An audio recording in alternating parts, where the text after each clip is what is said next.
तो आज आप लोगों के सामने में क्लास 10 फिजिक्स का VVI सब्जेक्टिव क्वेश्चन लेके आए हैं और ये आप लोगों का वन शॉट वीडियो है। सारा जितना भी आपके बिहार बोर्ड मैट्रिक परीक्षा में 2025 के आने वाला है साइंस के फिजिक्स में, वो सारा क्वेश्चन इसमें दिया गया है और आज हम लोग इसको पढ़ते हैं। और यदि आप लोग इसका केमिस्ट्री और बायोलॉजी VVI सब्जेक्टिव नहीं देखे हैं तो उसका लिंक डिस्क्रिप्शन बॉक्स में दे दिया जाएगा और आप लोग उसको भी जाके जरूर एक बार पढ़ने की कोशिश कीजिएगा, क्योंकि बहुत ही सरल भाषा में वो भी कहा है। इसका केमिस्ट्री और बायोलॉजी का वीडियो अपलोड किया गया है। तो आज हम लोग देखने वाले हैं फिजिक्स का।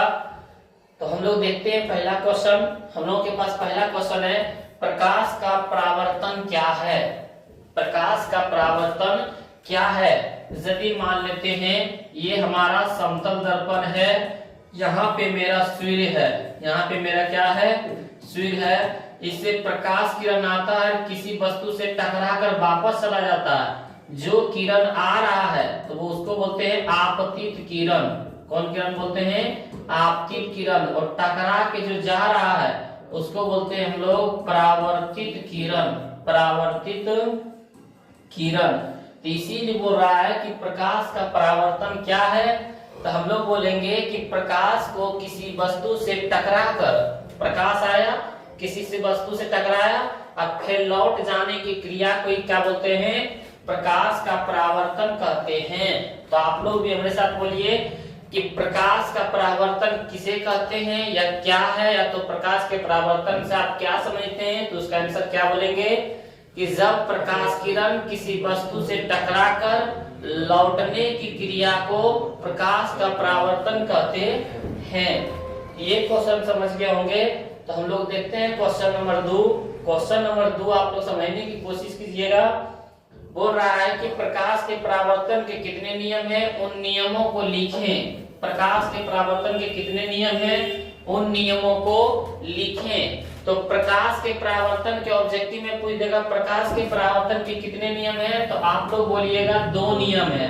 कितने नियम है? 2 नियम है। अभी आप लोगों को बताए थे कि कोई प्रकाश किरण कोई वस्तु पर पड़े तो ये कहलाता है आपका आपतित किरण। कौन किरण कहलाता है? आपतित किरण। और वस्तु से टकरा के फिर वापस चला जाए इसको बोलते हैं परावर्तित किरण। क्या बोलते हैं? परावर्तित किरण। और जहां पर जो किरण जिस वस्तु पर पड़े उस बिंदु को बोलते हैं हम लोग आपतन बिंदु। क्या बोलते हैं? आपतन बिंदु। यहाँ पे जो पड़ रहा है इस पर एगो क्या दे देंगे? लंब। इस पर क्या हम डाल देंगे? एगो यहाँ से सीधे सीधे हम लोग लंब डाल देंगे। इसको बोलते हैं लंब या अभिलंब। लंब बोले या तो अभिलंब बोले, दोनों बात एक ही है। तो हम लोग प्रकाश के परावर्तन के कितने नियम है? तो 2 नियम। पहला नियम बोलेंगे आपतित किरण, परावर्तित किरण और आपतन बिंदु पर डाला गया विलंब तीनों एक ही समतल में होता है। हम लोग फिर से समझने की कोशिश करेंगे। क्या बोलेंगे? आपतित किरण, परावर्तित किरण और आपतन बिंदु पर डाला गया विलंब तीनों एक ही समतल में होता है। ये पहला नियम बोलेंगे। दूसरा में बोलेंगे कि ये जो आपतित किरण से जो कोण बन रहा है इसको बोलते हैं आपतन कोण। इसको हम लोग बोलते हैं आपतन कोण। और ये जो परावर्तन किरण से बन रहा है इसको बोलते हैं परावर्तन कोण। क्या बोलते हैं? परावर्तन कोण। तो दूसरा नियम में बोलेंगे कि ये जो आपतन कोण और परावर्तन कोण होता है दोनों बराबर होता है। तो पहला में हम लोग नियम में बोलेगा प्रकाश के परावर्तन के कितने नियम हैं। तो पहला नियम में बोलेंगे आपतित किरण, परावर्तित किरण, आपतन बिंदु पर डाला गया विलंब तीनों एक ही समतल में होता है। दूसरा नियम में बोलेंगे आपतन कोण और परावर्तन कोण दोनों बराबर होता है। तो यहाँ पे वही लिखा गया है हम लोग के पास। यहाँ पे देखिए बोल रहा है आपतित किरण, परावर्तित किरण और आपतन बिंदु पर डाला गया विलंब तीनों एक ही तल में होता है। दूसरा बोला गया आपतन कोण, परावर्तन कोण दोनों आपस में बराबर होते हैं। तो ये दोनों नियम हम लोग याद कर लिए। तो क्वेश्चन देखते हैं अगला। क्वेश्चन नंबर 3 है क्या क्वेश्चन हम लोग के पास है कि गोलीय दर्पण क्या है या कितने प्रकार के होते हैं। तो गोलीय दर्पण हम लोग बोलेंगे, गोलीय दर्पण उस दर्पण को कहते हैं, गोलीय दर्पण उस दर्पण को कहते हैं जिसकी परावर्तक सतह किसी खोखले गोले का भाग है। जैसे फुटबॉल, फुटबॉल गोला के रूप में होता है लेकिन अंदर उसका खोखला होता है, खाली भाग होता है, उसी तरह को हम लोग क्या बोलते हैं, गोलीय दर्पण कहते हैं। तो वही यहाँ पे बोल रहा है गोलीय दर्पण क्या है, हम लोग बोलेंगे गोलीय दर्पण उस दर्पण को कहते हैं जिसका परावर्तक सतह यानी अंदर वाला भाग किसी खोखले गोले का भाग है, किसी खोखले गोले का भाग है, उसे हम लोग गोलीय दर्पण कहते हैं। गोलीय दर्पण कितने प्रकार के होते हैं, तो 2 प्रकार के। मान लेते हैं यहाँ से हम लोग इसको मिटा देने की कोशिश करेंगे। यहाँ से 2 दर्पण यदि बाहर हम लोग कलर कर दें तो ये कहलाता है अवतल दर्पण। क्या कहलाता है, अवतल दर्पण, अवतल दर्पण, अवतल दर्पण कहलाता है। और यदि हम लोग अंदर भाग कलर कर दे तो इसे कहलाता है उत्तल दर्पण। क्या कहलाता है, उत्तल दर्पण। ऊ से उत्तल, ऊ से उठा हुआ तरफ दिखाई पड़े तो उत्तल दर्पण, अवतल की तरफ धंसा हुआ, यानी इसका परावर्तक सतह उठा हुआ था, इसका परावर्तक सतह धंसा हुआ था। तो गोलीय दर्पण कितने प्रकार के होते हैं, 2 प्रकार के। तो आइए हम लोग देखते हैं कि गोलीय दर्पण किसे कहते हैं। तो गोलीय दर्पण उस दर्पण को कहते हैं जिसकी परावर्तक सतह क्या होता है, किसी खोखले गोले का एक भाग होती है। अब गोलीय दर्पण कितने प्रकार के होते हैं, तो 2 प्रकार के। पहला में अवतल दर्पण और दूसरा में उत्तल दर्पण। इसको भी आप लोग समझ गए होंगे। तो अगला क्वेश्चन देखते हैं हम लोग। बोल रहा है कि गोलीय दर्पण की वक्रता, त्रिज्या और फोकस दूरी में क्या संबंध है। तो मान लेते हैं हम लोग यहाँ से एगो उत्तल दर्पण हम लोग ले लेते हैं, और उत्तल दर्पण लेते हैं तो इसका केंद्र हो गया C। तो यहाँ पे हम लोग मान लेते हैं C, इसको मान लेते हैं P। यहाँ पे बीचों बीच में आता है R। क्या आता है, R। यहाँ से यहाँ तक यानी ध्रुव से लेकर फोकस के बीच की दूरी को फोकस दूरी कहते हैं। उसके बाद ध्रुव से लेकर वक्रता केंद्र के बीच की दूरी को हम लोग वक्रता त्रिज्या कहते हैं। क्या कहते हैं, वक्रता त्रिज्या कहते हैं। तो देखते हैं कि वक्रता त्रिज्या यहाँ से लेके P से लेके C तक होता है, जबकि फोकस दूरी हमारे पास P से लेके F तक होती है। तो बोल रहा है गोलीय दर्पण की वक्रता त्रिज्या R और फोकस दूरी यानी F में क्या संबंध है। तो हम फोकस दूरी क्या बोल सकते हैं, वक्रता त्रिज्या के आधी होती है, क्योंकि फोकस दूरी यहीं से यहीं है आधा, लेकिन वक्रता त्रिज्या हमारा यहाँ से यहाँ तक है। तो फोकस दूरी वक्रता त्रिज्या के क्या होती है, आधी होती है, या वक्रता त्रिज्या फोकस दूरी की क्या होती है, दुगनी होती है। तो सर हम लोग भूल जाते हैं, कैसे याद रखेंगे। तो आप लोग बात याद रखिएगा, बड़ी R और छोटी F है, यही है ना। बड़ी R बोले तो वक्रता त्रिज्या, क्या बोले, वक्रता त्रिज्या, और छोटी F बोले तो फोकस दूरी, क्या बोले, फोकस दूरी।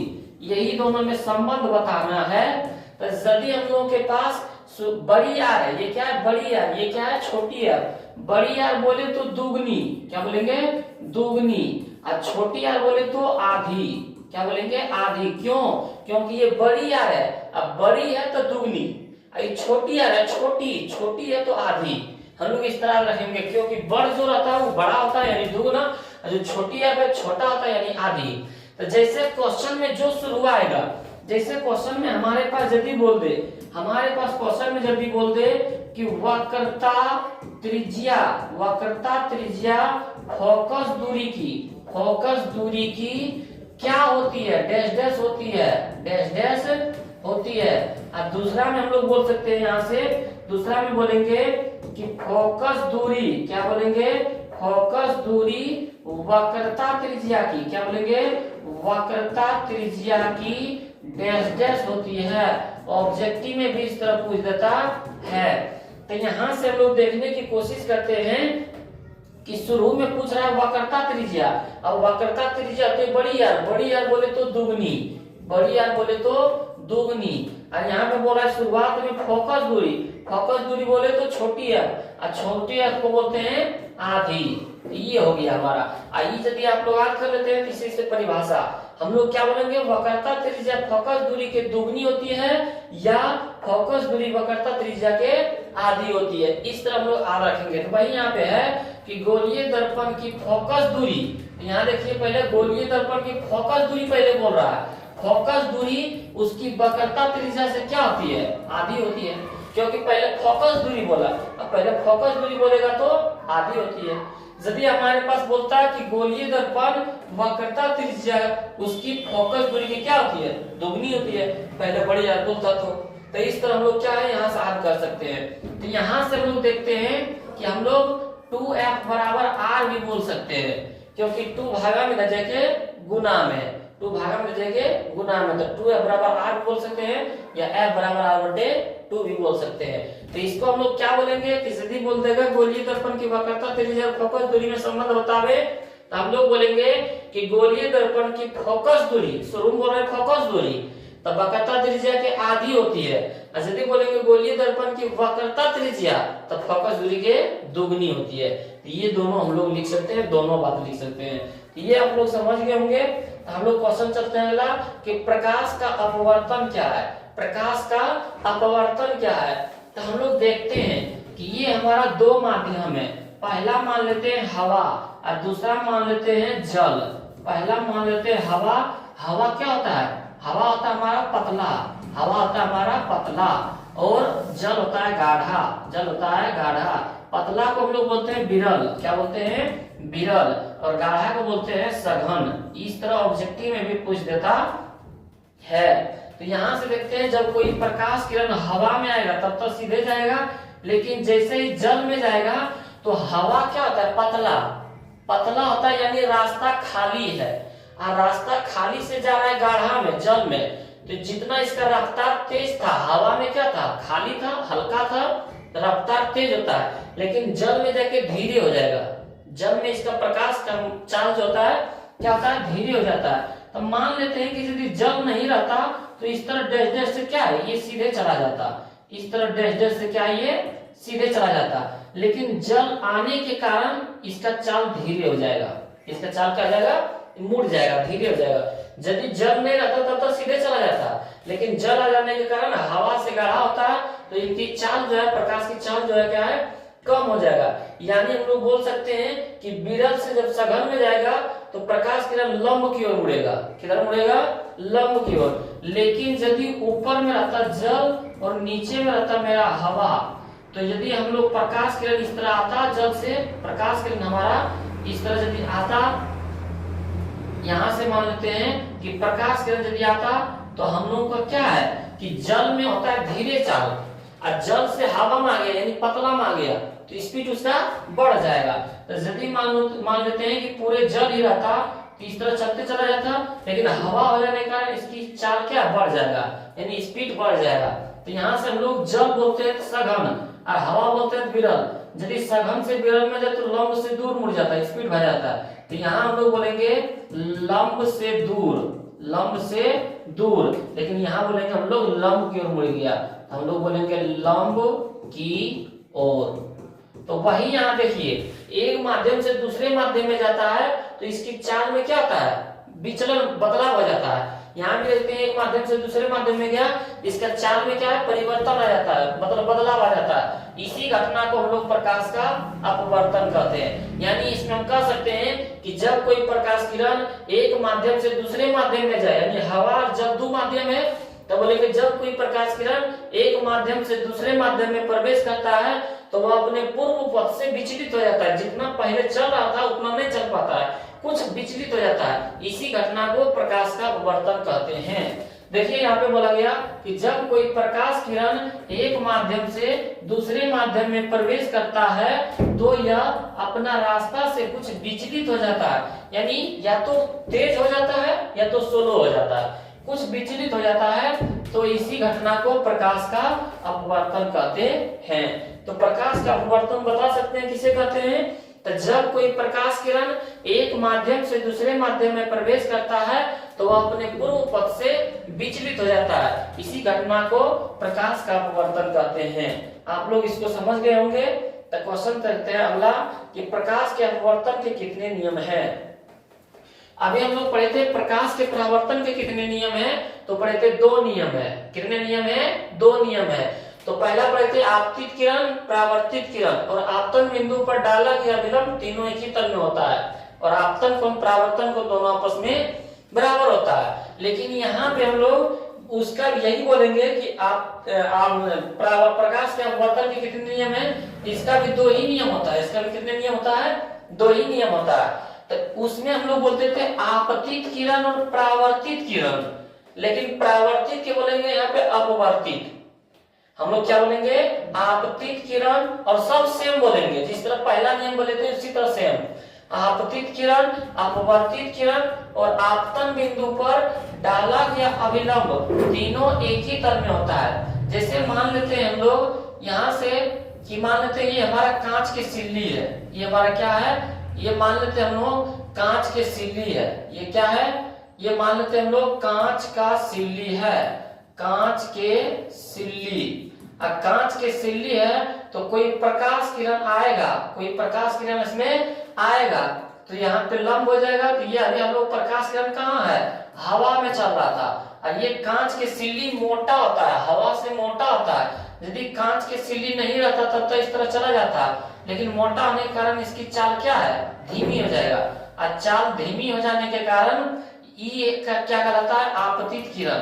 ये कहलाता है हमारा आपतित किरण। और ये जो है ये हमारा कहलाता है अपवर्तित किरण। अपवर्तित किरण यही हमारा कहलाता है अपवर्तित किरण। यहाँ लिखेंगे अपवर्तित किरण, यही हमारा कहलाता है अपवर्तित किरण। और यहाँ से मान लेते हैं कि फिर पूरा कांच ही रहता तब तो इस तरह चला जाता, लेकिन फिर कांच से हवा में चल गया तो इसका स्पीड बढ़ जाएगा। स्पीड बढ़ जाने के कारण ये हमारा कहलाता है निर्गत किरण। क्या कहलाता है? निर्गत किरण कहलाता है। तो हम लोग यहाँ से देखते हैं, बोलेगा आपतित किरण, ये वाला आपतित किरण और अपवर्तित किरण और आपतन बिंदु पर डाला गया विलंब तीनों एक ही समतल में होता है। उसी नियम में बोलेंगे कि आपतित किरण, अपवर्तित किरण और आपतन बिंदु पर डाला गया विलंब तीनों एक ही तल में होता है। और दूसरा नियम में बोलेंगे कि किसी 2 माध्यम में प्रकाश के किसी विशेष रंग के लिए, किसी 2 माध्यम में प्रकाश के किसी विशेष रंग के लिए आपतित, क्या बोलेंगे? आपतित कोण के लिए, आपतन कोण के लिए, यहाँ पे आपतित लिखल है, यहाँ पे होगा आपतन कोण के लिए। क्या बोलेंगे? आपतन कोण, आपतन कोण के जिया और अपवर्तन कोण के जिया। ये आपतन कोण, ये अपवर्तन कोण। तो आपतन कोण के जिया और अपवर्तन कोण के जिया का अनुपात एक नियतांक होता है। तो हम लोग क्या बोलेंगे कि पहला में प्रकाश के अपवर्तन के नियम में बोलेंगे आपतित किरण, अपवर्तित किरण और आपतन बिंदु पर डाला गया विलंब तीनों एक ही तल में होता है। और दूसरा में बोलेंगे कि प्रकाश के किसी विशेष रंग के लिए आपतन कोण के जिया। क्या बोलेंगे? किसी 2 माध्यम में प्रकाश के किसी विशेष रंग के लिए आपतन कोण के जिया और अपवर्तन कोण के जिया का अनुपात एक नियतांक होता है। ये दूसरा नियम को हम लोग क्या बोलेंगे? स्नेल का नियम भी कहते हैं। स्नेल का नियम भी कहते हैं, स्नेल का नियम भी कहते हैं। बोल देगा स्नेल का नियम किसे कहते हैं? तो आप लोग इसका लिख दीजिएगा, प्रकाश के अपवर्तन का दूसरा नियम कि किसी 2 माध्यम में प्रकाश के किसी विशेष रंग के लिए आपतन कोण के जिया और अपवर्तन कोण के जिया का अनुपात एक नियतांक होता है। और स्नेल का नियम बोलेगा तो आप लोग लिख दीजिएगा साइन आई बटे साइन आर, साइन आई बटे साइन आर बराबर नियतांक। इतना आप लिख दीजिएगा, आप लोगों को क्या है?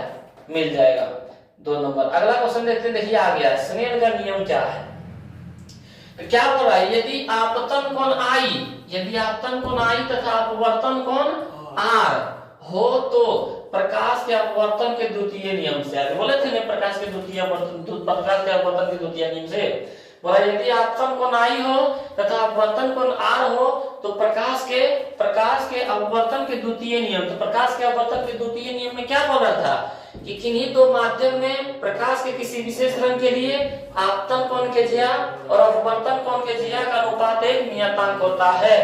यहाँ बोलेंगे साइन आई बटे साइन आर बराबर एक नियतांक। ये हो गया हमारा स्नेल का नियम। अगला देखते हैं क्वेश्चन, अपवर्तनांक क्या है? क्या बोलेंगे? अपवर्तनांक। अभी हम लोग पढ़े थे अपवर्तन क्या है, प्रकाश का अपवर्तन क्या है। तो हम लोग बोले थे कि जब कोई प्रकाश किरण एक माध्यम से दूसरे माध्यम में प्रवेश करता है तो वह अपने पथ से विचलित हो जाता है, अपने रास्ते से कुछ विचलित हो जाता है, इसी घटना को प्रकाश का अपवर्तन कहते हैं। लेकिन अगली मेरे पास आया अपवर्तनांक क्या है? तो हम लोग बोलेंगे निर्वात या हवा में प्रकाश की चाल और उस माध्यम में प्रकाश की चाल। एगो और कोई मान लेंगे जिसमें चाहे तेल है, कांच है, बर्फ है, सिल्ली कुछ भी है उसका, तो वही बोल रहा है हवा, या यहाँ लिख देते हैं निर्वात। क्या लिख देते हैं? निर्वात। हवा या निर्वात में प्रकाश की चाल और उस माध्यम में प्रकाश की चाल, दोनों के अनुपात को क्या कहते हैं? अपवर्तनांक। यानी अपवर्तनांक को हम बोल सकते हैं कि शून्य में प्रकाश की चाल और उस माध्यम में प्रकाश की चाल। यहाँ हवा छोड़ देना, यहाँ पे लिखना क्या? निर्वात में प्रकाश की चाल। हम लोग क्या बोलेंगे? निर्वात में प्रकाश की चाल और उस माध्यम में, कोई भी माध्यम हो, उस माध्यम में प्रकाश की चाल, निर्वात में प्रकाश की चाल और उस माध्यम में प्रकाश की चाल के अनुपात को क्या कहते हैं? अपवर्तनांक। और अपवर्तनांक वाला हम लोग क्या बोल सकते हैं कि शून्य में प्रकाश की चाल बटे में उस माध्यम में प्रकाश की चाल। अगला क्वेश्चन देखते हैं हम लोग, लेंस क्या है, ये कितने प्रकार के होते हैं? तो लेंस क्या है? तो लेंस पारदर्शी पदार्थ का एक टुकड़ा है। पारदर्शी पदार्थ किसको कहते हैं? जिससे प्रकाश किरण आसानी से आर पार आ जा सके, उसे पारदर्शी पदार्थ कहते हैं। पारदर्शी पदार्थ जैसे हो गया हवा, जैसे हो गया स्वच्छ पानी, क्या हो गया? स्वच्छ पानी, जैसे हो गया कांच, ये सब क्या है? पारदर्शी पदार्थ का उदाहरण है। तो हम लोग बोलेंगे कि लेंस क्या है? तो लेंस पारदर्शी पदार्थ का वह टुकड़ा है, क्योंकि आंख में हम लोग जब चश्मा पहनते हैं तो इधर से उधर दिखा जाता है, तो वही बोलेंगे कि लेंस पारदर्शी पदार्थ का वह टुकड़ा है जो दो निश्चित ज्यामितीय सतहों से घिरा होता है। या तो हमारे पास उत्तल लेंस, या तो हमारे पास उत्तल लेंस इस प्रकार होता है, या अवतल लेंस इस प्रकार होता है। तो यही दो ज्यामितीय सतह है ना, जो दो निश्चित ज्यामितीय सतहों से क्या है?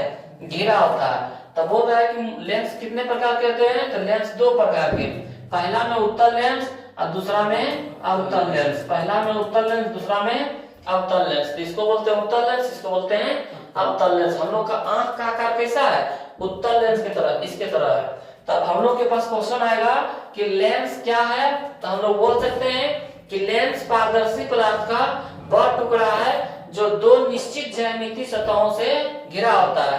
और ये कितने प्रकार के होते हैं? दो प्रकार के, उत्तल लेंस और अवतल लेंस। और इसका अगला क्वेश्चन देखते हैं, उत्तल लेंस और अवतल लेंस में अंतर बतावे। उत्तल लेंस और अवतल लेंस में अंतर बतावे। तो अभी जस्ट बताए थे उत्तल लेंस। उत्तल लेंस किस प्रकार होता है? आइए हम लोग देखते हैं। उत्तल लेंस हम लोगों के पास, उत्तल लेंस जो होता है, आइए हम लोग देखते हैं। तो उत्तल लेंस हम लोगों के पास इस आकार का होता है, यानी बीच की अपेक्षा किनारे में इसका क्या होता है? पतला, या तो किनारे की अपेक्षा बीच में मोटा होता है। तो आइए हम लोग देखते हैं यहाँ पे कि उत्तल लेंस और अवतल लेंस में निम्न अंतर है। और यह लेंस किनारे की अपेक्षा बीच में मोटा होता है। किनारे की अपेक्षा क्या होता है? बीच में मोटा होता है। या तो एक नंबर में बोलेंगे कि उत्तल लेंस का किनारा पतला होता है और उत्तल लेंस का बीच का भाग मोटा होता है, ये हम लोग बोल सकते हैं। ऐसे अभी सारी लेंस भी कहते हैं, इसे पहले हम लोग समझते हैं। हम लोग पहले में क्या बोलेंगे कि उत्तल लेंस, यहाँ पे एक उत्तल लेंस बनाते हैं, यहाँ पे क्या है? एक उत्तल लेंस बनाते हैं और एक अवतल लेंस बनाते हैं। उत्तल लेंस और अवतल लेंस, यही दो लेंस है। इसको हम लोग बोलेंगे उत्तल लेंस, इसको हम लोग बोलेंगे अवतल लेंस।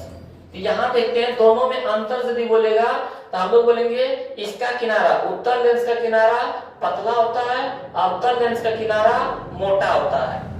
दूसरा बोलेंगे उत्तल लेंस का बीच का भाग मोटा होता है, अवतल लेंस का बीच का भाग पतला होता है। अब हम लोग बोलेंगे ओ से अवतल तो ओ से अपसारी, इस तरह आप लोग याद रखिएगा। दोनों भूलिएगा नहीं। अवतल लेंस को हम लोग अपसारी लेंस कहते हैं, क्योंकि ओ बो और ओ पो दोनों एक ही जैसा लग रहा है। लेकिन उत्तल लेंस को बोलते हैं अभिसारी। क्या बोलेंगे? अभिसारी लेंस कहते हैं। तो ये तीन को हम लोग अंतर बता दिए। चौथा में यह बोल रहा है यह किसी वस्तु का वास्तविक और काल्पनिक दोनों प्रतिबिंब बनाता है। ये जो उत्तल लेंस है वास्तविक भी बनाता है यानी उल्टा भी बनाता है, और काल्पनिक भी बनाता है यानी उल्टा सीधा दोनों बनाता है। और ये जो अवतल है सिर्फ काल्पनिक बनाता है। सिर्फ क्या बनाता है? काल्पनिक प्रतिबिंब बनाता है। और चौथा में बोल रहा है इसका उपयोग दूरदृष्टि दोष में किया जाता है। हम लोग पढ़े थे, ऑब्जेक्टिव में पूछ देगा कि दूरदृष्टि दोष को दूर करने के लिए किस लेंस का उपयोग करते हैं। तो हम लोग क्या पढ़े थे? छोटा पेक बड़ा धमाका। छोटा पेक बड़ा धमाका यानी हम लोग देखते हैं उत्तल लेंस। क्या देखते हैं? उत्तल। और देखते हैं अवतल। तो इसमें देखते हैं 3 अंक, इसमें देखते हैं 4 अंक। तो 3 छोटा है, छोटा है, छोटा पेक बड़ा धमाका।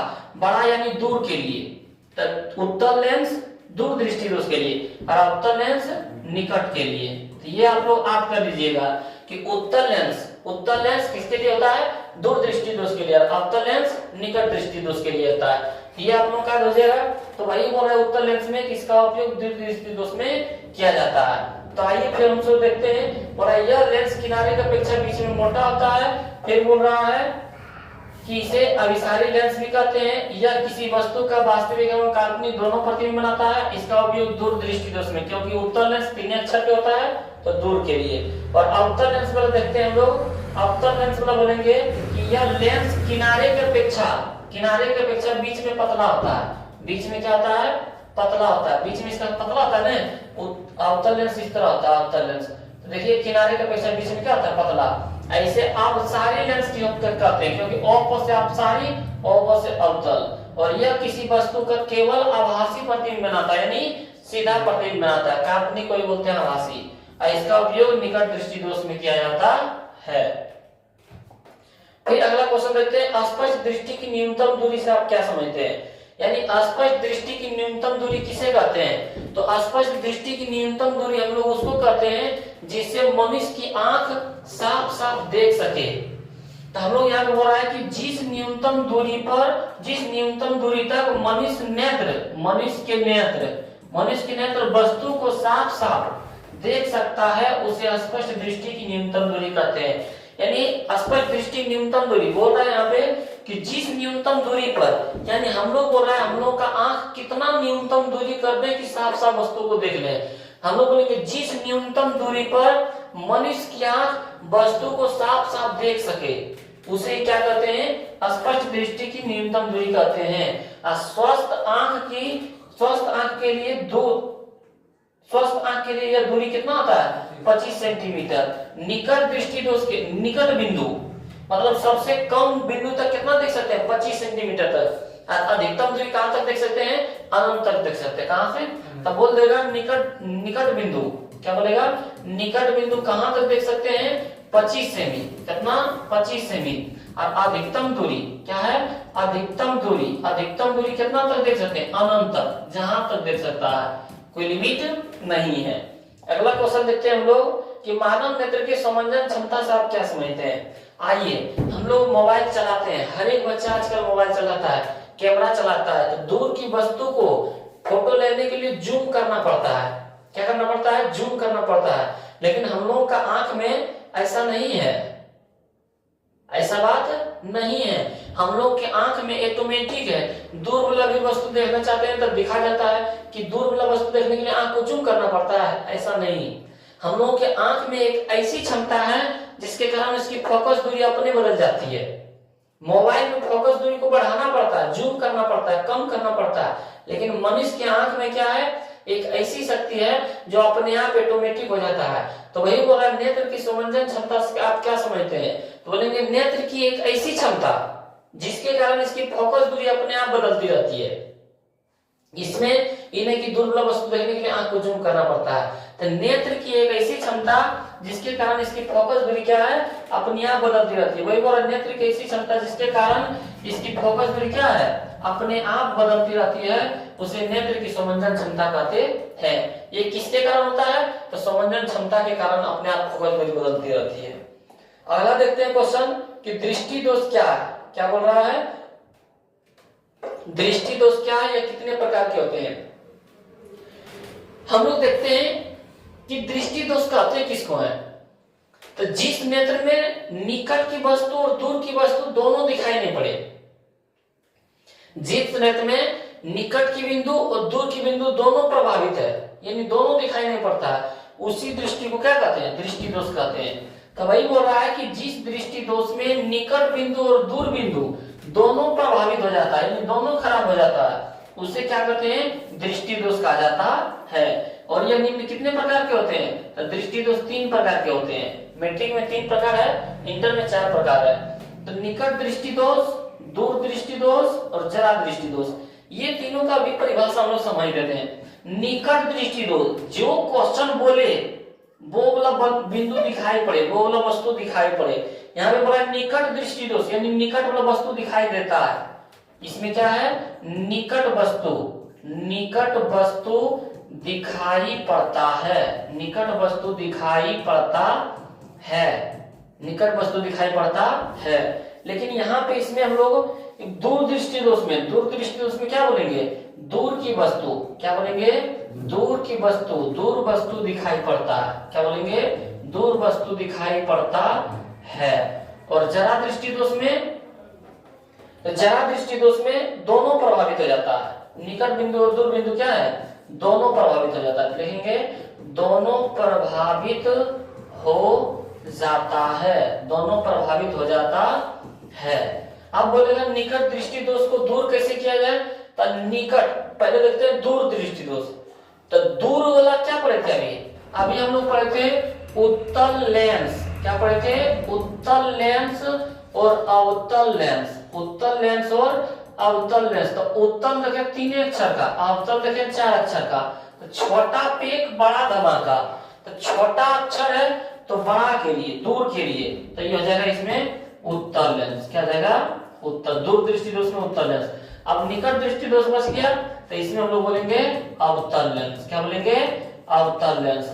और जरा दृष्टि दोष में हम लोग क्या बोलेंगे, bifocal lens, bifocal lens, bifocal lens. यहाँ से ये सब जवाब नहीं देना है, लेकिन हम लोग क्या है, याद कर लिए, इतना क्या हम लोग को समझ लिए, यदि क्वेश्चन आएगा तो इस तरह हम लोग जवाब दे सकते हैं।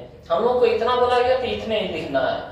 अगला क्वेश्चन देखते हैं, निकट दृष्टि दोष क्या, ये कितने, इसके कारण एवं निवारण लिखे, इसके कारण एवं निवारण लिखे।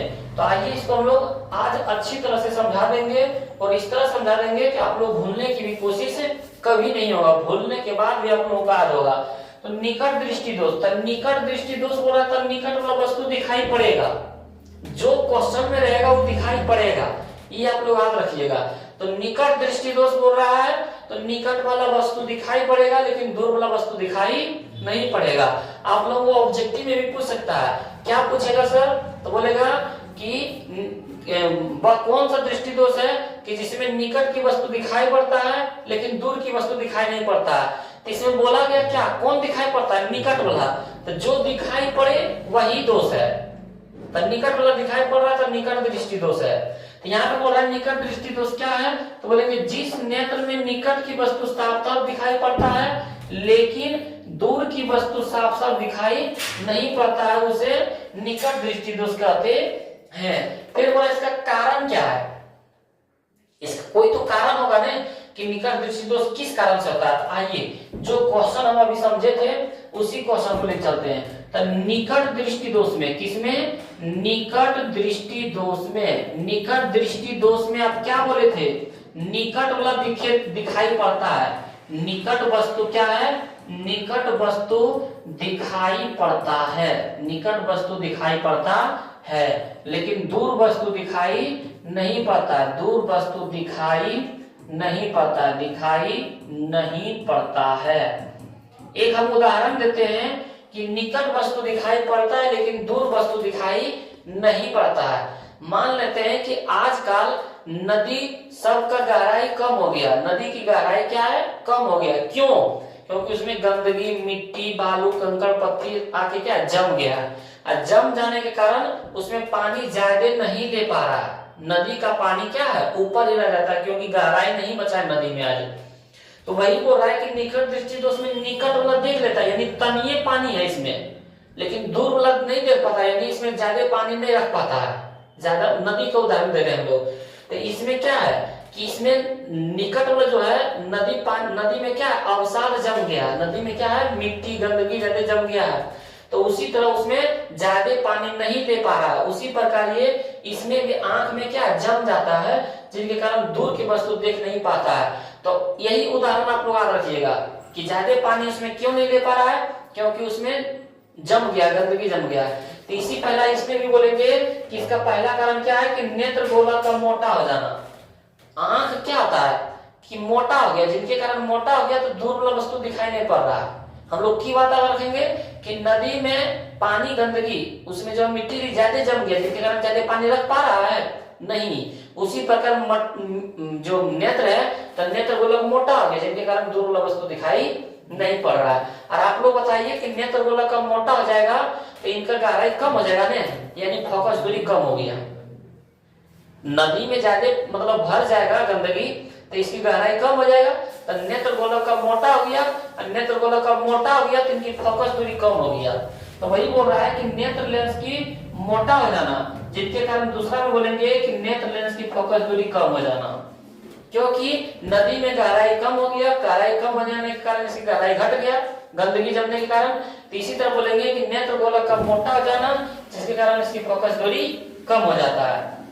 और अब आप बताइए कि यदि नदी का गहराई कम हो गया तो नदी में पानी आएगा तो उसमें रुक पाएगा नहीं, इधर उधर फैल जाएगा, खेतों में फैल जाएगा पानी। तो वही बोलेंगे कि खेतों में फैल गया, यानी नेत्र गोलक लंबा हो जाना। नदी क्या जाएगा, धीरे धीरे लंबा हो जाएगा, गहराई कम हो जाएगा, यानी आंख का लेंस नेत्र गोलक का मोटा हो गया। तब मोटा हो गया यानी गहराई कम हो गया, पानी की गहराई कम हो गया तो पानी इधर उधर भर जाएगा, यानी नदी की लंबाई क्या हो जाएगा, बढ़ जाएगा। तो नदी की लंबाई बढ़ जाएगा यानी नेत्र गोलक का लंबा हो जाना, नेत्र गोलक का क्या जाना, लंबा हो जाना। और चौथा हम लोग बोलेंगे कि यदि नदी की लंबाई बढ़ गया, नदी की लंबाई बढ़ गया तो नदी के जो बीच वाला केंद्र है, जो किनारा है, इसके बीच की दूरी भी क्या जाएगा, बढ़ जाएगा। तो उसी तरह आंख में भी नेत्र रेटिना और नेत्र लेंस के बीच की दूरी भी क्या जाएगा, बढ़ जाएगा। नेत्र रेटिना और आंख के बीच में उसकी दूरी और किनारा के बीच की दूरी बढ़ जाएगा। तो हम लोग वही बोलेंगे चौथा में कि नेत्र लेंस और रेटिना के बीच की दूरी क्या आती है, बढ़ जाती है। यहाँ भी देखते हैं चौथा नंबर में नेत्र लेंस और रेटिना के बीच की दूरी क्या आती है, बढ़ जाना। नेत्र लेंस और रेटिना के बीच की दूरी बढ़ जाना। तो सर हम लोग एक बार और समझा दीजिए कैसे याद रहेगा। तो हम लोग कुछ नहीं है, हमको सिर्फ हमारे बात को ध्यान से सुनिएगा। बोलेगा निकट दृष्टि दोष क्या है, तो निकट वाला दिखाई पड़ता है लेकिन दूर वाला दिखाई नहीं पड़ता। और दूर वाला दिखाई नहीं पड़ता इसमें माने ज्यादा पानी नहीं ले पा रहा है, और ज्यादा पानी नहीं ले पा रहा है तो इनकी गहराई मतलब जो है गहराई क्या कम हो गया है, गहराई में जम गया है। तो हम लोग बोलेंगे पहला नंबर में कि इसका कारण क्या है कि इसका नेत्र गोलक का मोटा हो जाना। क्या बोलेंगे, नेत्र गोलक का मोटा हो जाना। दूसरा बोलेंगे नेत्र गोलक गहराई कम हो गया, इनकी गहराई की जो ऊंचाई है कम हो गया ना, तो नेत्र गोलक मोटा हो गया तो इनकी फोकस दूरी क्या हो जाएगा, कम हो जाएगा। अब फोकस दूरी कम हो जाएगा माने गहराई कम हो गया, इसमें पानी आएगा तो पानी इसमें रुक पाएगा, आसपास वाले क्षेत्रों में फैल जाएगा। तो यानी नेत्र गोलक क्या हो गया, लंबा हो गया। नदी क्या हो गया, लंबा हो गया, तो नेत्र गोलक का लंबा हो जाना। अब दूसरा चौथा बोलेंगे कि नेत्र गोलक जब लंबा हो गया तो इसके बीच के भाग किनारा भाग क्या ज्यादा हो जाएगा। तो बोलेंगे नेत्र लेंस के रेटिना और इनके नेत्र लेंस के किनारा रेटिना के बीच की दूरी क्या हो जाएगा, बढ़ जाएगा। तो वही बोल रहा है नेत्र लेंस और रेटिना के बीच की दूरी क्या हो जाएगा, बढ़ जाएगा। फिर बोल रहा था इसमें 3 क्वेश्चन, पहला में निकट दृष्टि दोष क्या है, इसके कारण, इसके निवारण। तो निवारण में हम लोग क्या है, निकट वाला, तो निकट में अवतल लेंस का उपयोग करते हैं, दूर वाला में उत्तल लेंस का। तो निवारण में वही बोलेंगे कि इसके निवारण के लिए हम लोग अवतल लेंस वाला चश्मा में लगाया जाता है। इसी तरह इसी का जस्ट उल्टा बोलेगा दूर दृष्टि दोष क्या है, इसके कारण एवं निवारण लिखे। तो इसी में हम समझा देते हैं, इसको याद हो गया, ये क्वेश्चन आप लोगों को याद हो गया तो दूर दृष्टि दोष याद होने में जरूरी नहीं है। हम लोग दूर दृष्टि दोष में की बोलेंगे, दूर दृष्टि दोष तो जिस नेत्र में दूर की वस्तु दिखाई पड़ता है लेकिन निकट की वस्तु दिखाई नहीं पड़ता, उसे क्या बोलते हैं, दूर दृष्टि दोष बोलते हैं। तो आइए उस क्वेश्चन को निकाल देते हैं, उसके बाद हम लोग देखिए ये क्वेश्चन है। आप लोगों के सामने में ये क्वेश्चन है, क्या है क्वेश्चन कि दूरदृष्टि दोष क्या है, क्या है दूरदृष्टि दोष क्या है, इसके कारण एवं निवारण। तो बोले कि जिस दृष्टि दोष में दूर की वस्तु साफ साफ दिखाई पड़ता है लेकिन नजदीक की वस्तु साफ साफ दिखाई नहीं पड़ता है, उसे दूरदृष्टि दोष कहते हैं। इसके कारण तो उसका जस्ट उल्टा, उसमें क्या बोलते थे, नेत्र गोलक का मोटा हो जाना, इसमें बोलेंगे नेत्र गोलक का पतला हो जाना, नेत्र गोलक का क्या हो जाना, छोटा हो जाना, मोटा हो जाना यानी छोटा हो जाना, पतला हो जाना। फिर बोलेंगे दूसरा में कि नेत्र लेंस और रेटिना के बीच की दूरी कम हो जाना, उसमें बोलते थे नेत्र लेंस फोकस दूरी क्या ना, उसमें फोकस दूरी क्या होते थे, यहाँ पे देखिए 3 नंबर में दे दिया है, सॉरी उसका पहला क्वेश्चन क्या था, पहला क्वेश्चन था उसमें निवारण में कि नेत्र गोलक का मोटा हो जाना, तो यहाँ बोलेंगे हम लोग नेत्र लेंस का पतला हो जाना। उसमें दूसरा नंबर में बोलते थे कि इसका फोकस दूरी क्या होता था, घट जाता था, इसमें बोलेंगे इसका फोकस दूरी बढ़ जाता था, इसका फोकस दूरी क्या है, इसकी फोकस दूरी बढ़ जाना, फोकस दूरी क्या जाना, बढ़ जाना। तीसरा बोलते थे हम लोग कि नेत्र गोलक का लंबा हो जाना, इसमें बोलेंगे नेत्र गोलक का छोटा हो जाना। चौथा बोलते थे नेत्र लेंस और रेटिना के बीच की दूरी बढ़ जाना, इसमें बोलेंगे नेत्र लेंस और रेटिना के बीच की दूरी कम हो जाना यानी घट जाना। और उसके निवारण में बोलते थे हम लोग अवतल लेंस का, और निकट दूर दृष्टि उसमें बोलेंगे उत्तल लेंस का, छोटा पे बड़ा धमाका। तो यहाँ पे लिखा हुआ है, हम लोग देखते हैं इसके अगला क्वेश्चन। बोला विद्युत धारा क्या बोला हमारे पास, विद्युत धारा क्या है। तो इसके अनुसार से हम लोग बोलेंगे किसी चालक में, कुचालक में नहीं, जिसमें धारा प्रवाह हो, किसी चालक है, मान लो ये लोहा है, किसी चालक में आवेश के प्रवाह को, धारा के प्रवाह को क्या बोलते हैं, आवेश के प्रवाह को विद्युत धारा कहते हैं, करंट कहते हैं। तो बोलेंगे कि किसी चालक में आवेश के प्रवाह को, चालक हो, ऐसा नहीं कि हम लोग कुचालक ले लेंगे, किसी चालक में आवेश के प्रवाह को क्या बोलेंगे, हम लोग विद्युत धारा कहते हैं। इसका मात्रक क्या होता है, ऐसा मात्रक एम्पियर होता है, इसका ऐसा मात्रक क्या होता है, एम्पियर होता है। अगला क्वेश्चन देखते हैं, अगला क्वेश्चन इसका है कि विभवांतर किसे कहते हैं, विभवांतर किसे कहते हैं। तो हम लोग बोलेंगे इकाई सेल को, क्या बोलेंगे कि इकाई बिंदु को, कोई बिंदु को एक बिंदु से दूसरे बिंदु लाने में 1 जूल का कार्य करना पड़ता है। तो वही बोल रहा है कि किन्हीं दो बिंदुओं के बीच की विभवांतर की माप उस कार्य से होती है, क्या बोलेंगे, किन्हीं दो बिंदुओं के बीच विभवांतर की माप उस कार्य से होती है जो प्रति इकाई आवेश को एक बिंदु से दूसरे बिंदु तक ले जाने में क्या करता है, कार्य करता है। और इसका एसआई मात्रक, इसका क्या है, एसआई मात्रक क्या होता है, वोल्ट होता है। तो विभवांतर का एसआई मात्रक क्या होता है, आप लोग याद रखिएगा, वोल्ट होता है। और इसके अगला क्वेश्चन देखते हैं, ए मीटर क्या, ए मीटर किसे कहते हैं, ए मीटर से आप क्या समझते हैं, सब वही है।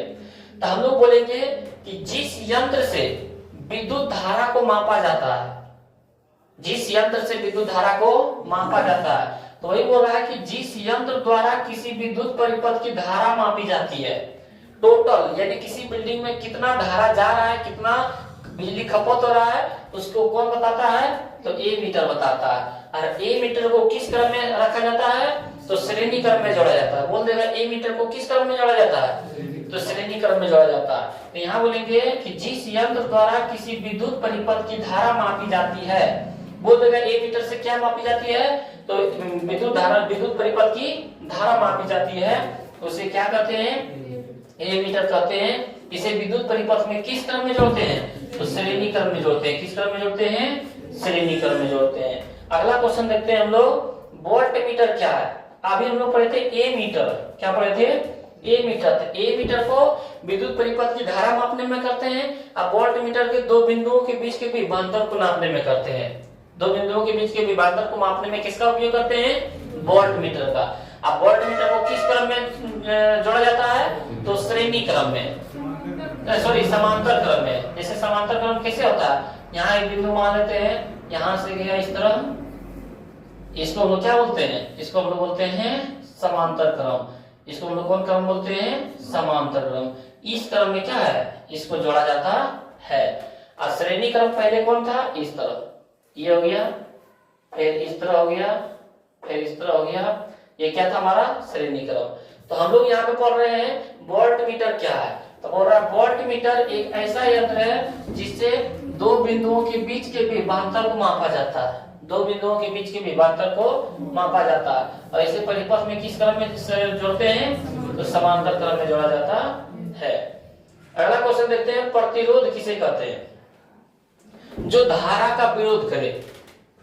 कोई चालक में क्या है, जो धारा का विरोध करे उसे क्या कहते हैं, प्रतिरोध कहते हैं। जो धारा का विरोध करे, आप लोग शॉर्टकट में रखिएगा कि किसी पदार्थ का वह गुण जो उससे होकर धारा के प्रवाह का विरोध करे।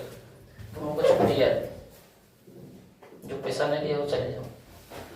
किसी पदार्थ का वह गुण जो उससे होकर धारा के प्रवाह का क्या करे, विरोध करता है, उसे उस पदार्थ का क्या कहते हैं, विद्युत प्रतिरोध या तो प्रतिरोध कहते हैं। तो प्रतिरोध किसे कहते हैं, जो धारा के प्रवाह को क्या करे, विरोध करे, जो धारा के प्रवाह को क्या करे, विरोध करे। तो वही बोला किसी पदार्थ का वह गुण जो उससे होकर धारा के प्रवाह को क्या करे, विरोध करे। जैसे मान लेते हैं ये हमारा चालक तार है और चालक तार में धारा प्रवाह हो रहा है। यहाँ पे मान लेते हैं हमारा एक पंखा लगा हुआ है, क्या लगा हुआ है, पंखा। तो ये पंखा क्या करेगा, अपने कुछ और अवशोषित करेगा, यानी धारा का क्या कर रहा है, विरोध कर रहा है।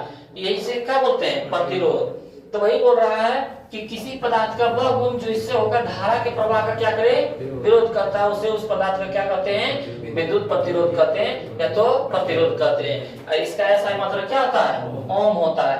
तो प्रतिरोध का ऐसा मात्रक आप लोग याद रखिएगा कि प्रतिरोध का, किसका, प्रतिरोध का ऐसा मात्रक होता है ओम, जिसको हम लोग किससे सूचित करते हैं, इस तरह से। और फिर प्रतिरोधकता का, किसका, प्रतिरोधकता का ऐसा मात्रक क्या होता है, तो ओम मीटर। क्या होता है, ओम मीटर। और ओम मीटर का संकेत होता है इस तरह। तो आप लोग इन दोनों ऑब्जेक्टिव को याद रखिएगा। और अगला क्वेश्चन चलते हैं हम लोग, ओम क्या है, क्या है, ओम क्या है। हम लोग बोलेंगे अचर ताप पर किसी चालक में, अचर ताप पर यानी ताप हमारा निश्चित हो, ना तो हम लोग बढ़ाएं ना तो घटाएं। और अचर ताप पर किसी चालक में जिसमें धारा प्रवाह हो, बोला कि चालक में प्रवाहित धारा, कोई हम लोग ताप को गर्म रखे हैं और ये हमारा मान लेते हैं छड़ है लोहा का, ये हम लोग रखे हैं और इसमें धारा प्रवाहित करें, तो जो दोनों सिरों के बीच में विभवांतर उत्पन्न होगा ना, उसी को ओम का नियम कहेंगे। तो वही बोल रहा, अचर ताप पर किसी चालक में प्रवाहित धारा उनके सिरों के बीच के विभवांतर के समानुपाती होता है। यानी ताप को हम लोग निश्चित रखेंगे और कोई चालक है, इसमें क्या करेंगे, धारा प्रवाह करेंगे। और जब दोनों के बीच में जितना, दोनों बिंदुओं के बीच में जितना विभवांतर उत्पन्न होगा, उसी के क्या होता है, समानुपाती होता है। तो हम लोग वही बोलेंगे कि ओम का नियम क्या है, तो अचर ताप पर किसी चालक में, क्या बोलेंगे, अचर ताप पर किसी चालक में प्रवाहित धारा उनके दोनों सिरों के बीच के विभवांतर के क्या होता है, समानुपाती होता है। ये समझ गए होंगे। तो हम लोग चलते हैं अगला, विद्युत शक्ति किसे कहते हैं, क्या बोलेंगे, विद्युत शक्ति द्वारा किसी विद्युत परिपथ में विद्युत ऊर्जा के व्यय दर को, किसी विद्युत परिपथ में, कोई विद्युत परिपथ है और उसमें जितना विद्युत ऊर्जा का खर्च होता है, व्यय यानी क्या होता है, खर्च होना। तो हम लोग बोलेंगे कि किसी विद्युत परिपथ में विद्युत ऊर्जा के व्यय दर को क्या कहते हैं, उसे, उस परिपथ को विद्युत शक्ति कहते हैं। तो विद्युत शक्ति किसे कहते हैं, तो किसी विद्युत परिपथ में विद्युत ऊर्जा के व्यय दर को, विद्युत ऊर्जा के व्यय दर को क्या कहते हैं, उस परिपथ की विद्युत शक्ति कहते हैं। अगला क्वेश्चन देखते हैं, प्रतिरोधकों का श्रेणी क्रम संयोजन क्या है। तो प्रतिरोधकों का श्रेणी क्रम संयोजन, आइए हम लोग देखते हैं श्रेणी क्रम संयोजन क्या है। ये मान लेते हैं पहला प्रतिरोध है, ये हमारा क्या है, R1 है। फिर यहां से देखते हैं ये हमारा R2 हो गया, ये हमारा क्या हो गया, दूसरा प्रतिरोध, ये हमारा R2। फिर देखते हैं हम लोग ये तीसरा प्रतिरोध है, ये हमारा क्या है, तीसरा प्रतिरोध है, यानी R3 है। इसको हम लोग समझते हैं, ये किस क्रम में है हमारा, ये हमारा श्रेणी क्रम में है। किस क्रम में है, तो श्रेणी क्रम में है। तो हम लोग देखते हैं कि श्रेणी क्रम को परिभाषा कैसे बोलेंगे। तो यहाँ पे क्वेश्चन हम लोग के पास है, प्रतिरोधकों का श्रेणी क्रम संयोजन क्या है। तो हम लोग बोलेंगे प्रतिरोधकों का श्रेणी क्रम संयोजन व संयोजन है। इतना जो क्वेश्चन में उतना बोलेंगे कि प्रतिरोधकों का श्रेणी क्रम संयोजन वह संयोजन है जिसमें बोलेंगे पहला का, ये हो गया पहला का पहला छोर, और ये क्या हो गया दूसरा छोर, ये दूसरा का पहला छोर और ये फिर हो गया दूसरा छोर, ये तीसरा का हो गया पहला छोर, ये हो गया दूसरा छोर। ये बोल सकते हैं क्यों एक व्यक्ति में दो ही गुण रहता है, पहला और दूसरा। तो हम लोग याद करने की कोशिश करेंगे कि प्रतिरोधकों का श्रेणी क्रम संयोजन वह संयोजन है जिसमें पहला का दूसरा छोर, देखिए जुड़ा कैसे है, यहाँ पहला का दूसरा छोर और दूसरा के पहला से जुड़ा हुआ है, फिर दूसरा का दूसरा से और तीसरा के पहला से जुड़ा हुआ है। इसी क्रम को क्या बोलेंगे श्रेणी क्रम संयोजन कहते हैं। तो श्रेणी क्रम संयोजन किसे कहते हैं, तो सॉरी प्रतिरोधकों का श्रेणी क्रम संयोजन किसे कहते हैं, तब प्रतिरोधकों का श्रेणी क्रम संयोजन वह संयोजन है जिसमें पहला का दूसरा छोर और दूसरा का पहला से, दूसरा का दूसरा छोर तीसरा के पहला से के क्रम में जोड़ा जाता है। इसी को हम क्या कहते हैं प्रतिरोधकों का श्रेणी क्रम संयोजन। तो यहाँ पे देखिए प्रतिरोधकों का श्रेणी क्रम संयोजन वह संयोजन है जिसमें पहले का कौन दूसरा छोर और दूसरे के पहले से जुड़ा हो, फिर बोलेंगे दूसरे से, फिर बोला दूसरा, यहाँ पे क्या लिखा है बोला दूसरे के नहीं, जिसमें पहले का दूसरा छोर और दूसरे के पहले से, ठीक है यहाँ तक। अब फिर हम लोग यहाँ से बोलेंगे कि दूसरे का दूसरा छोर तीसरे के पहले से के क्रम में जोड़ा जाता है, उसे क्या कहते हैं प्रतिरोधकों का श्रेणी क्रम संयोजन कहते हैं। उसके बाद हम लोग देखते हैं अगला क्वेश्चन कि प्रतिरोधकों का समांतर क्रम संयोजन किसे कहते हैं। तो समांतर क्रम संयोजन आइए हम लोग देखते हैं। ये हो गया मेरा इस तरह, ये हो गया हमारा ये पहला कमी, ये हो गया हमारा R1 और ये हो गया मेरा R2। ये जो है मेरा ये जो दूसरा छोर है इसको हम लोग क्या बोलेंगे R2 बोलेंगे। ये जो हमारा श्रेणी क्रम है ये पहला हो गया, ये हमारा दूसरा हो गया और हम लोग ये तीसरा बोलेंगे। इस तरह का क्रम सजा रहे तो इसको हम लोग बोलेंगे समांतर क्रम संयोजन। क्या बोलेंगे, ये हो गया हमारा R3 और ये हमारा हो गया R2। तो हम लोग इसको कौन क्रम बोलेंगे, तो हम लोग बोलेंगे समांतर क्रम संयोजन। समांतर क्रम संयोजन, समांतर क्रम संयोजन हम कैसे देख रहे हैं, तो जितना भी प्रतिरोध है सबका पहला छोर एक ही बिंदु पर है, सबका पहला छोर कहाँ है एक ही बिंदु पर है और दूसरा छोर दूसरे बिंदु पर है।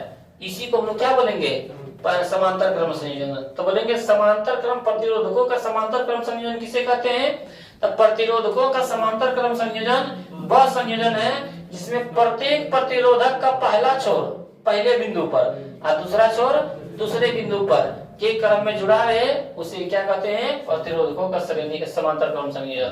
तो आइए देखते हैं प्रतिरोधकों का समांतर क्रम संयोजन वह संयोजन है जिसमें प्रत्येक प्रतिरोधक का पहला छोर एक बिंदु पर और दूसरा छोर दूसरे बिंदु पर क्या है जोड़ा जाता है, उसे क्या कहते हैं प्रतिरोधकों का समांतर क्रम संयोजन कहते हैं। तो ये आप लोग समझ गए होंगे। तो हम लोग देखते हैं क्वेश्चन नंबर 25। क्वेश्चन नंबर 25 में क्या बोल रहा है, बिजली के बल्ब का सचित्र वर्णन करें। बिजली के क्या बोल रहा है, बल्ब है, बिजली के क्या है बल्ब है, उसको सचित्र वर्णन करें और सचित्र वर्णन करके लिखने भी बोल रहा है। किसको लिखो, किस बिजली का बल्ब जो होता है किसको लिख के और बताना है क्या क्या होता है। तो ये हम लोग मान लेते हैं बिजली के बल्ब है, ये बिजली का क्या है बल्ब है। ये जो होता है क्या होता है शीशा का, क्या होता है कांच या शीशा होता है, क्या होता है कांच या शीशा होता है। इसके अंदर दो मोटे आधारी तार होता है, दो मोटे आधारी तार होता है। इससे क्या निकलता है, अभी इससे फिलामेंट निकलता है, इससे क्या निकलता है फिलामेंट निकलता है, इस तरह जुड़ा रहता है। और यहाँ पे क्या है एक तांबा का टोपी होता है, तांबा के क्या होता है टोपी होता है। इसमें कौन सा गैस होता है, तो अक्रिय गैस जो नाइट्रोजन गैस भरा जाता है। और ये हमारा क्या हो गया फिलामेंट किससे बना होता है टंगस्टन का, टंगस्टन का क्या होता है बना रहता है टंगस्टन का फिलामेंट, टंगस्टन का फिलामेंट होता है। और ये जो होता है ये स्पर्श बटन है, क्या है स्पर्श बटन है, स्पर्श बटन है। इतना हम लोग क्या करेंगे, लिख देंगे। तो यहाँ पे बोल रहा है कि बिजली के बल्ब का सचित्र वर्णन करें, तो हम लोग क्या लिखेंगे, यहाँ पे देखिए बोल रहा है कि बिजली के बल्ब में टंगस्टन के पतले तार का एक ऐठा हुआ कुंडली होता है। ये जो हम लोग का फ्यूज होता है, जैसे फ्यूज जैसा रहता है, तो ये क्या होता है, टंगस्टन का ऐठा हुआ क्या है, एक कुंडली होता है। तो हम लोग क्या बोलेंगे कि बिजली के बल्ब में टंगस्टन के पतले तार का एक ऐठा हुआ कुंडली होता है। आप लोग लाल बल्ब जो जलाते थे पहले उसमें देखिएगा, जिसे हम लोग क्या कहते हैं, फिलामेंट या तंतु कहते हैं। बिजली के बल्ब में एक ऐठा हुआ कुंडली होता है जो किसे बना होता है, टंगस्टन का, जिसे हम लोग क्या बोलते हैं, फिलामेंट या तंतु कहते हैं। और बोला यह फिलामेंट मोटे आधारित तारों के द्वारा स्पर्श बटन से जुड़ा रहता है। यह जो फिलामेंट है मोटे आधारित तारों के द्वारा किससे जुड़ा रहता है, स्पर्श बटन से। ऊपर में देखते हैं बल्ब के थोड़ा सा ऊंचा रहता है, उसी को बोलते हैं स्पर्श बटन से जुड़ा रहता है।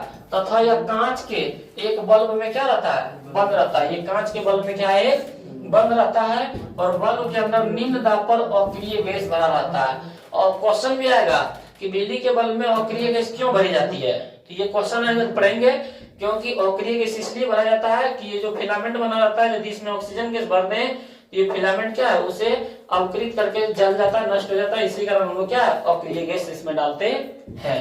तो आप लोग इसको क्या बोलिएगा कि हम लोग बोलेंगे कि बिजली के बल्ब में टंगस्टन का ऐठा हुआ एक कुंडली होता है, जिसे फिलामेंट या तंतु कहते हैं, जिसे फिलामेंट या तंतु कहते हैं। और यह फिलामेंट मोटे आधारित तारों के द्वारा किससे जुड़ा रहता है, स्पर्श बटन से जुड़ा रहता है। तथा यह कांच के बल्ब में क्या है, बंद रहता है। और इसके अंदर निम्न दाब पर अक्रिय गैस भरा जाता है, जैसे नाइट्रोजन गैस भरा जाता है।